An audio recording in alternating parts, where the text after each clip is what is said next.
Terus yang kedua yaitu menjadikan kebaikan dan mencegah perbuatan buruk. Salat akan mencegah dari perbuatan keji dan mungkar. Terus amalan pertama yang dihisap. Jika amal sholat baik, maka akan baik amalan-amalan lainnya. Agak miris sih kalau enggak, beda beda konteks. Nah, sholat sama dengan orang baik. Jika masih melakukan kemaksiatan dan kemungkaran, maka ada yang salah dengan sholatnya.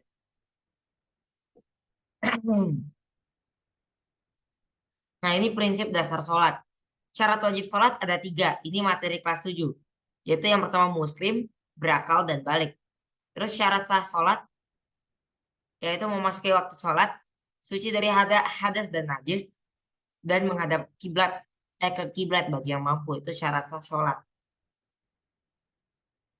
Terus ini rukun sholat, niat, terus takbiratul ihram, berdiri pada sholat fardu, membaca Al-Fatihah pada setiap rakaat, ruku dan tumak minah, tidak dan tumak minah, duduk di antara dua sujud, duduk tasyahud akhir dan membaca tasyahud di dalamnya.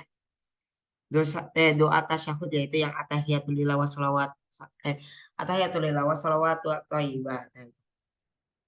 Terus diakhiri dengan salam. Maka dari itu, sholat secara istilah yaitu sholat yang dimulai dengan takbiratul ihram dan diakhiri dengan salam. Nah, terus berdasarkan pelaksanaannya, sholat terbagi menjadi dua bagian, yaitu sholat munfarid dan berjamaah. Sholat munfarid yaitu sholat yang dilakukan satu orang, sedangkan sholat berjamaah yaitu sholat yang dilakukan lebih dari satu orang, diantaranya ada yang menjadi makmum dan menjadi imam. Nah, itu bedanya. Kalau munfarid itu sendiri, kalau berjamaah bareng. Atau ada imam dan ada makmum. Nah, sholat sunnah.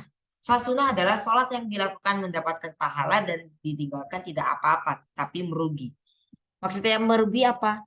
Kan sholat sunnah itu adalah sholat yang untuk apa ya, melengkapi atau menyempurnakan sholat wajib. Jadinya sebenarnya nggak apa-apa nih nggak dapat dosa atau nggak dapat pahala, tapi ya merugi gitu. Udah dikasih kesempatan tapi disia-siakan. Walaupun kesempatan itu eh, tidak berdampak apa-apa pada umpamanya kayak umpamanya tidak berdampak pada umpamanya pengurangan pahala atau dikurangi atau mendapatkan pahala ataupun mendapatkan dosa tapi rugi gitu udah dikasih kesempatan untuk menyempurnakan sholat atau memperbanyak ibadah kepada Allah tetapi tidak dilaksanakan maka dari itu di sini ditulis bahwa ditinggalkan tidak apa-apa tapi merugi. Nah, pembagian sholat sunnah berdasarkan hukum yaitu ada sholat sunnah muakat dan goiru muakat. Muakat itu sangat dianjurkan dan goiru muakat yaitu dianjurkan aja. Berdasarkan pelaksanaannya, sholat sunnah terbagi menjadi tiga cara yaitu yang pertama munfarid, sholat sunnah yang hanya boleh dilakukan secara munfarid yaitu sholat duha, sholat rawatib, qobliyah atau ba'diyah dan sebagainya. Terus berjamaah yaitu sholat sunnah yang dilakukan secara berjamaah. Aku baru tahu ternyata sholat munfarid itu sholat duha itu sholatnya hanya boleh dilakukan sendiri, nggak boleh berjamaah ataupun munfarid. Jadi nggak boleh berjamaah gitu kalau sholat duha. Aku baru tahu malah. Aku pikir sholat duha itu boleh berjamaah, ternyata cuma boleh sendiri. Terus yang secara bersamaan yaitu ada sholat Idul Fitri, sholat Idul Adha, sholat gerhana dan sebagainya. Terus ada sholat munfarid dan berjamaah. Nah, munfarid itu sholat sendiri dan berjamaah itu sholat yang ada imam dan makmum. Nah, ini yang boleh dua-duanya. Itu sholat sunnah yang dibolehkan dilakukan secara munfarid atau berjamaah. Contoh, sholat tahajud dan sholat tarawih. Nah, keutamaan sholat sunnah adalah menyempurnakan sholat wajib dan mendapatkan berbagai manfaat dari setiap sholatnya. Nah, ini nih kenapa di sini itu disebutnya merugi gitu. Yang tidak dilaksanakan, ditinggalkan tidak apa-apa, tapi merugi. Karena ya keutamaan sholat sunnah adalah menyempurnakan sholat wajib dan mendapatkan berbagai manfaat dari setiap sholat. Kayak apa nih? Kita nilainya 75, kita dikasih kesempatan buat remedial supaya jadi 80. Tapi kita nggak mau nih karena kita rasa nilai 75 itu udah bagus. Itu kan kayak menyiapkan ini ya kesempatan gitu untuk memperbaikinya. Begitu konsepnya. Jadi keutamaan sholat sunnah itu menyempurnakan sholat wajib dan mendapatkan berbagai manfaat dari setiap sholatnya. Jadinya kalau ditinggalkan tidak apa-apa, tetapi merugi. Karena ya, pertama sholat sunnah itu menyempurnakan sholat wajib dan mendapatkan berbagai manfaat dari setiap sholatnya. Oke, aku lanjutkan. Macam-macam sholat sunnah munfarid. Ini yang masih sholat sendiri, yaitu yang pertama sholat duha. Waktunya yaitu terbit matahari sepenggalah, yaitu biasanya jam 7 sampai dengan jam 11.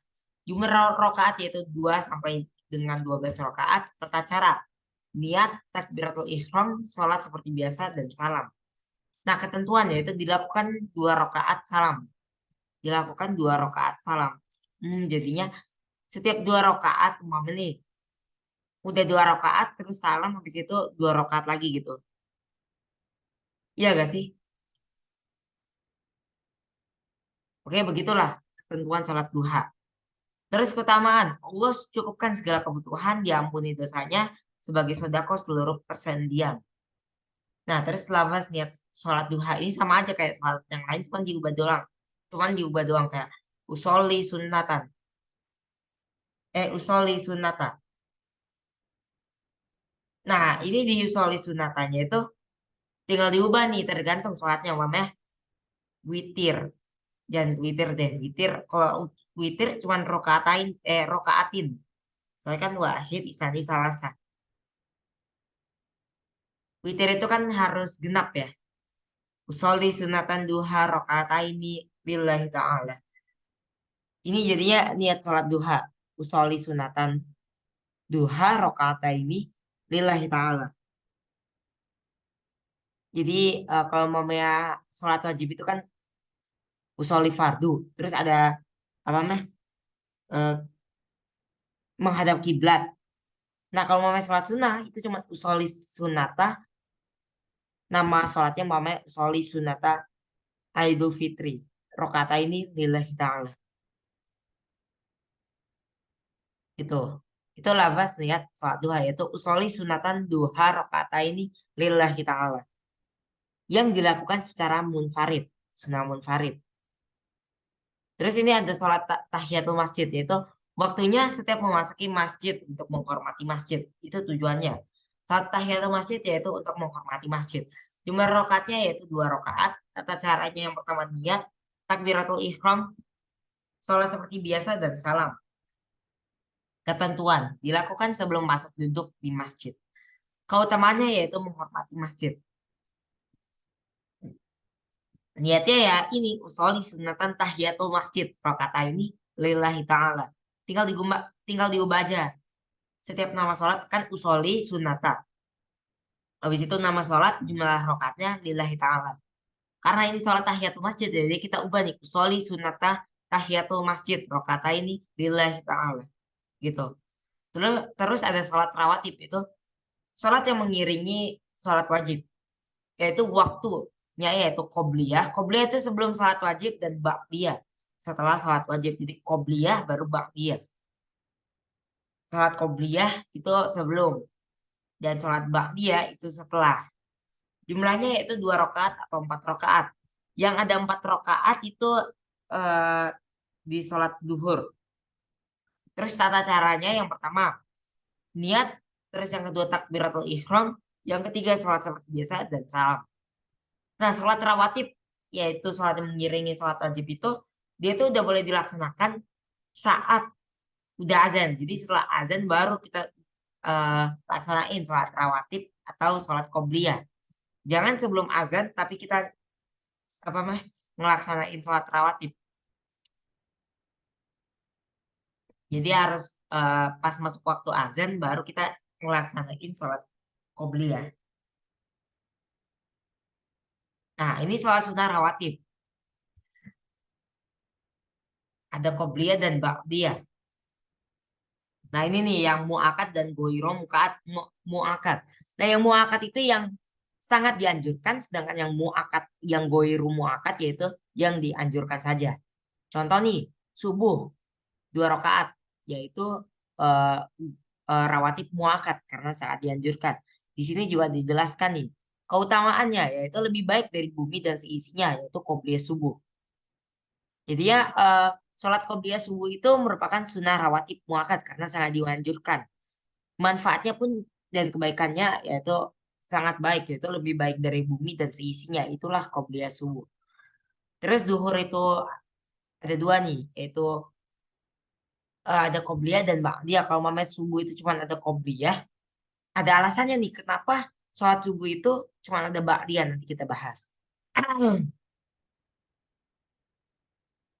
Yaitu maaf ya, sholat sunnah rawatib. Yang zuhur itu sama-sama ada yang qobliyahnya itu sangat dianjurkan atau muakat dua atau empat rakaat, dan zuhurnya dua atau empat rakaat. Kalau yang dua rakaat itu rawatib muakat, sedangkan yang empat rakaat itu rawatib goiru muakat. Muakat itu yang sangat dianjurkan, sedangkan kalau yang goiru muakat yaitu yang dianjurkan saja. Terus sholat asar ada sholat qobliyahnya yaitu rawatib goiru muakat karena dianjurkan saja. Maghrib itu juga sholat qobliyah muakkad yaitu sangat dianjurkan. Isya juga goir muakkad sholat qobliyahnya dianjurkan, dan sholat asar nih. Sholat asar ini sholat qobliyahnya itu empat rakaat dan goiru muakkad. Terus maghrib itu sholat ba'diyahnya itu ba'daniyah, bukan ba'diyah, ba'daniyah. Itu rawatib muakkad sama dengan isya dua rakaat. Nanti bisa dibaca-baca lagi ya. Nah, waktu yang diharamkan sholat yaitu waktu terbit dan terbenamnya matahari, yaitu ba'da subuh dan ba'da asar. Maka dari itu nggak ada sholat ba'da subuh dan ba'da asar. Karena ini waktu yang diharamkan untuk sholat. Itu waktu terbit dan terbenam matahari, yaitu ba'da subuh dan ba'da asar. Jadi ya otomatis nggak ada sholat subuh dan asar ba'diyah, ba'daniyah. Nah, terus sholat istiqoroh, yaitu meminta petunjuk atas pilihan. Nah, ini juga termasuk ke dalam sholat munfarid. Kita belum masuk ke sholat berjamaah ataupun sholat yang boleh dilakukan secara berjamaah maupun tidak. Ini sholat istiqoroh yaitu meminta petunjuk atas pilihan. Waktunya tidak ada batasan yang diutamakan. Waktu istijabahnya yaitu sepertiga malam. Jumlah rakaatnya yaitu dua rakaat. Tata caranya yaitu niat, takbiratul ihram, sholat seperti biasa, lalu salam. Keutamaannya yaitu mendapatkan pilihan terbaik dari Allah, bisa melalui mimpi ataupun kemantapan hati. Ini kalau mau kata Bu Ita bisa juga nih buat nentuin jodoh. Karena kan ya pasti Allah memberikan pilihan yang terbaik. Terus sholat hajah yaitu meminta pertolongan atas suatu keinginan. Waktunya tidak ada kebatasan yang diutamakan. Tapi maaf, tidak ada batasan waktunya, tapi yang diutamakan yaitu sepertiga malam. Sepertiga malam itu jam berapa? Sepertiga malam itu pokoknya ya menjelang inilah, menjelang subuh. Jam 1 sampai jam 3 mungkin, sekitaran situ. Nah, jumlah rakaatnya 2 rakaat sampai 12 rakaat. Kalau tadi sholat istiqoroh itu cuman, wah ini kok kenapa nih? Nah, kalau mau sholat istiqoroh itu cuma 2 rakaat, jadi nawa itu sunatan istiqoroh rakaat ini. Mustaqbilal, bukan mustaqbilal kiblat, langsung lillahi ta'ala. Jadi, usoli sunatan istiqoroh rakaat ini lillahi ta'ala. Nah itu niat sholat istiqoroh. Tinggal diganti aja tuh. Kan usoli sunatan, umpamanya nama sholatnya, umpamanya sholat hajat. Usoli sunatan hajat rokata ini. Rokata ini lillahi ta'ala. Nggak perlu pakai mustakbilal.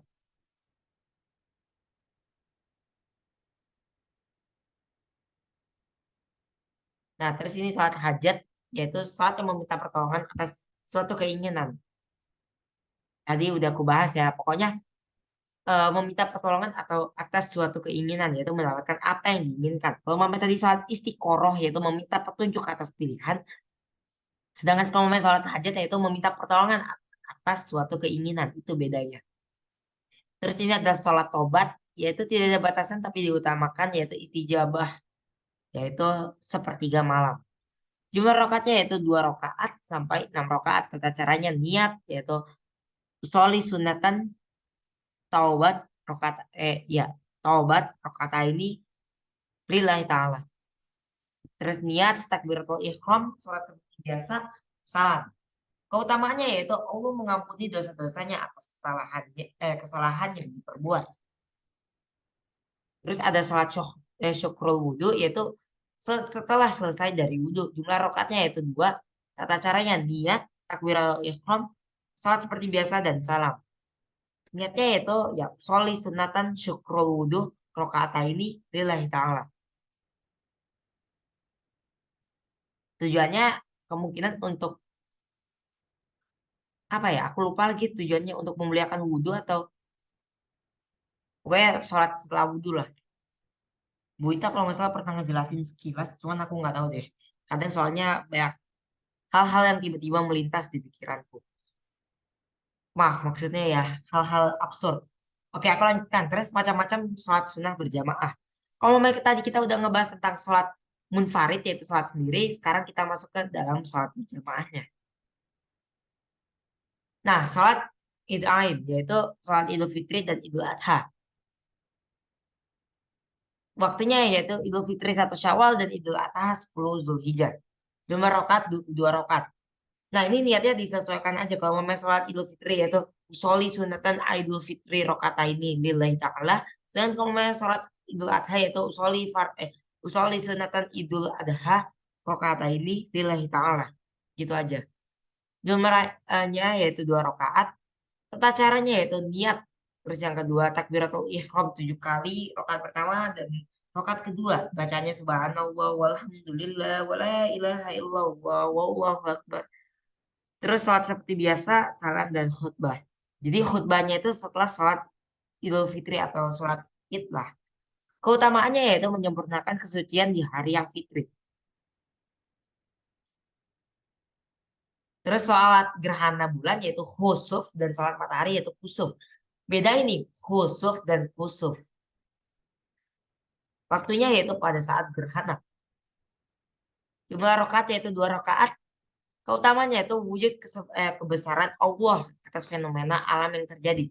Tata caranya dengan 2 rakaat dan khutbah tidak dianjurkan dengan takbir. Khutbahnya tidak dianjurkan dengan takbir. Tunggu aku agak kurang masuk nih. Nah, ini niatnya ya usoli sunatan khusuf. Ini mau apa nih saat khusuf atau kusuf? Usoli sunatan eh usoli sunatan usoli sunat duha rakaat ini lillahi ta'ala. Berarti usoli sunatan khusuf rakaat ini lillahi ta'ala. So, ini salah satu. Iya. Nah, ini tata cara sholat gerhana bulan. Kan di sini kan takbiratul ihram, habis itu di sini membaca iftitah dan bertawus. Terus sholat Al-Fatihah, bertawus itu yang a'udzubillahi minasyaitonirrajim. Bismillah. A'udzubillahi minasyaitonir. Tunggu, tunggu. Suaraku nggak masuk. Terus baca surat dalam Al-Quran yang panjang. Jadi habis ruku i'tidal membaca Al-Fatihah lagi, habis itu ruku i'tidal sujud. Duduk di antara dua sujud terus sujud lagi. Bangkit dari sujud lalu mengerjakan rakaat kedua sebagaimana rakaat. Jadi sama nih. Di takbiratul ihram membaca surat yang tadi itu membaca iftitah terus ta'awuz, membaca Al-Fatihah, membaca surat yang panjang terus ruku. Habis itu i'tidal, habis i'tidal membaca Al-Fatihah dan surat dalam Al-Quran yang panjang. Terus habis i'tidal eh membaca lagi terus ngebaca surat yang panjang lagi terus ruku lagi habis itu i'tidal lagi baru sujud. Ya duduk di antara dua sujud habis itu sujud lagi dan bangkit kembali takbiratul ihram dan ulang lagi dari awal untuk melaksanakan rakaat kedua. Terus habis duduk di antara dua sujud sujud lagi baru tasyahud akhir dan diakhiri dengan salam. Maka dari itu pengertian sholat secara istilah yaitu Ibadah yang dimulai dengan takbiratul ihram dan diakhiri dengan salam. Setelah itu imam menyampaikan khutbah kepada para jamaah yang berisi anjuran untuk berzikir, berdoa, beristighfar, dan bersedekah. Nah, maka dari itu nanti masuk lagi ya. Kayaknya aku nanti bikin link baru deh. Pokoknya habis sholat sunnah gerhana baru khutbah. Nah ini nih apa meh? Sholat sunnah gerhana ini khutbahnya tuh di akhir sama halnya dengan sholat id.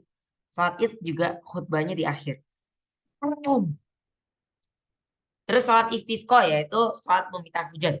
Kita bagi sholat yang meminta itu tiga ya. Yaitu ada sholat istiqoroh yaitu meminta petunjuk atas pilihan. Terus ada sholat hajat yaitu meminta pertolongan atas suatu keinginan. Dan yang terakhir yaitu sholat istisqa yaitu meminta hujan. Waktunya sama seperti sholat Idul. Pokoknya sholat Idul Fitri itu ya waktunya gimana ya? Seperti waktu sholat Idul. Mungkin ya pagi ya. Jumlah rakaatnya 2 rakaat. Ketentuannya sebelumnya memperbanyak amal kebaikan, menjauhi maksiat, sedekah dan memohon ampunan kepada Allah. Jadinya harus benar-benar alim gitu untuk meminta hujan. Tata caranya yang pertama niat takbiratul ihram 7 kali, rakaat pertama dan yang kedua 5 kali. Ini kayak sholat Idul Fitri. Sholat seperti biasa, salam dan khutbah 2 kali. Keutamaan insya Allah akan diturunkan hujan. Aku pernah nonton video di IG tentang eh, kebesaran Allah mengenai sholat istisqa di Turki.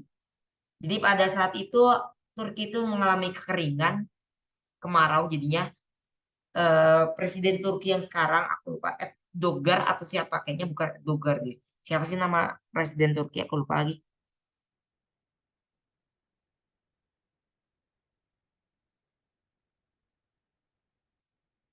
Presiden Turki. Karena Turki itu negara Islam, mayoritas Islam dan presidennya juga Islam jadinya. Nah, Erdogan. Nah, Bapak Erdogan, maaf. Bapak Erdogan ini jadinya dia itu ini apa mah mewajibkan dan menyuruh seluruh masjid di Turki itu untuk melaksanakan sholat istisqa. Tetapi ada ilmuwan perempuan yang nggak percaya, kalau nggak salah perempuan yang nggak percaya akan adanya sholat apa mah sholat meminta hujan. Jadi ya dia itu ngejudge terus tuh Erdogan, kok bisa gitu nyuruh nyuruh orang sholat istisqa meminta hujan padahal ya belum ada buktinya. Terus karena terus kepanjangan jadinya Erdogan meminta lagi nih untuk masjid-masjid itu mewajibkan kalau memang sebelumnya itu untuk nyuruh doang, sekarang itu mewajibkan. Dan akhirnya, Masya Allah Subhanallah, itu turun hujan setelah 4 hari. Dan akhirnya peneliti perempuan itu, ilmuwan perempuan itu yang awalnya ngejudge, akhirnya masuk Islam. Itu aku nonton di IG, nggak tahu sih. Itulah pokoknya ceritanya.